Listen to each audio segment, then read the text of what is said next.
आज की दूसरी बड़ी खबर आपके सामने प्रस्तुत करते हैं।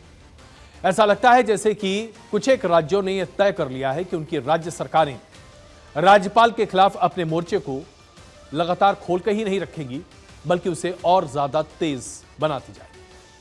तमिलनाडु में जहां डीएमके की सरकार राज्यपाल को बर्खास्त करने की मांग कर रही है, वहीं तेलंगाना में राज्यपाल ने अपना फोन टैप होने का शक जाहिर कर दिया है। जबकि केरला की सरकार केरल के राज्यपाल के खिलाफ एक बिल लाने की तैयारी कर रही है, जिसमें उनके अधिकारों को कर्टेल करने की बात है। ये सभी तीन सरकारें मानती हैं कि राज्यपाल असंवैधानिक तरीके से काम करते हैं और राज्य सरकार के कामकाज में दखल देते हैं।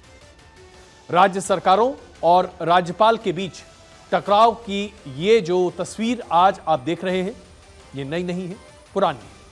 लेकिन इस पूरी तस्वीर में एक सबसे बड़ी बहस का मुद्दा यह है कि राज्यपाल के और राज्य सरकार के बीच में टकराव की स्थिति तब उत्पन्न होती है जब विचारधाराएं अलग होती हैं।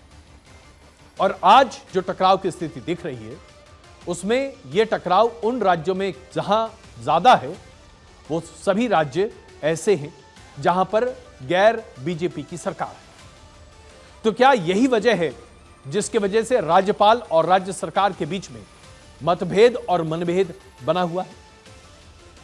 केरल के राज्यपाल आरिफ मोहम्मद खान और केरल के मुख्यमंत्री पिनराई विजयन आपस में ऐसे युद्ध लेकर खड़े हैं जो कि दिन ब दिन तीखी होती जा रही है। इसके विवाद पर हम आपके सामने कई बार अपनी प्रस्तुति रख चुके हैं। एक बार फिर संक्षेप में आपको बता देते हैं। यह विवाद है विश्वविद्यालय में चांसलर की नियुक्ति को लेकर, उनकी कार्यप्रणाली को लेकर, और इस पर जबरदस्त घमासान मचा हुआ है। राज्यपाल के खिलाफ अध्यादेश लाने की तैयारी में केरल की सरकार है, जो कि राज्यपाल से यह अधिकार छीनना चाहती है कि वाइस चांसलर की नियुक्ति राज्यपाल के प्लेजर पर हो। विश्वविद्यालय के चांसलर को पदों से हटाने की कोशिश राज्यपाल ने की है, क्योंकि उनका मानना है कि सभी 11 कुलपति ऐसे हैं जो अपना काम सही तरीके से नहीं कर पा रहे। राज्यपाल की जगह किसी विशेषज्ञ को नियुक्त करने पर विचार किया जा रहा है, जो कि वाइस चांसलर्स की नियुक्ति और उनके कामकाज को देखेंगे। इस पूरे मामले पर केरल सरकार विधानसभा के अगले सत्र में अध्यादेश लाने की पूरी तैयारी कर रही है। अगर यह अध्यादेश लाया जाता है तो इससे केंद्र और राज्य सरकार के बीच के जो संबंध है, उसके दरार और ज्यादा मुखर होते दिखाई देंगे। तेलंगाना में सत्तारूढ़ टीआरएस और राज्यपाल तमिलिसाई सौंदरराजन के बीच में घमासान अब और तेज होता जा रहा है। केसीआर सरकार पर राज्यपाल ने गंभीर आरोप लगाए हैं। राज्यपाल तमिलिसाई ने फोन टैपिंग का शक जाहिर किया है, जो अपने आप में बहुत ही गंभीर आरोप है। उनका कहना है कि उनका फोन टैप किया जा रहा है और राज्य में अलोकतांत्रिक स्थिति उत्पन्न हो गई है। राज्यपाल का कहना है कि उनकी निजता के अधिकार का उल्लंघन हो रहा है, जो कि राज्य सरकार पर एक बहुत बड़ा आरोप है। राज्य सरकार पर विधायकों के खरीद फरोख्त के मामले में राजभवन पर तरह तरह के आरोप लगाए जा रहे हैं। राज्यपाल ने तो यहां तक कह दिया है कि टीआरएस के सभी आरोप झूठे हैं और राज्यपाल का यह काम नहीं है कि विधायकों के खरीद फरोख्त में वो शामिल हो।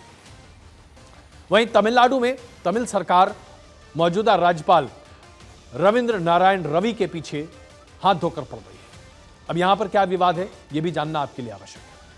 सत्तारूढ़ डीएमके ने राष्ट्रपति मुर्मू को ज्ञापन सौंपा है। राज्यपाल के लंबित विधायकों की लिस्ट भी सौंपी गई है।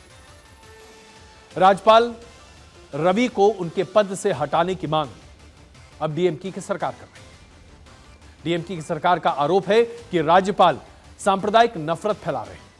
जरा आप सोचिए, एक राज्यपाल क्या अपने संवैधानिक ओहदे पर रहकर इस तरह की गतिविधियों को अंजाम दे सकते हैं? जाहिर सी बात है, नहीं।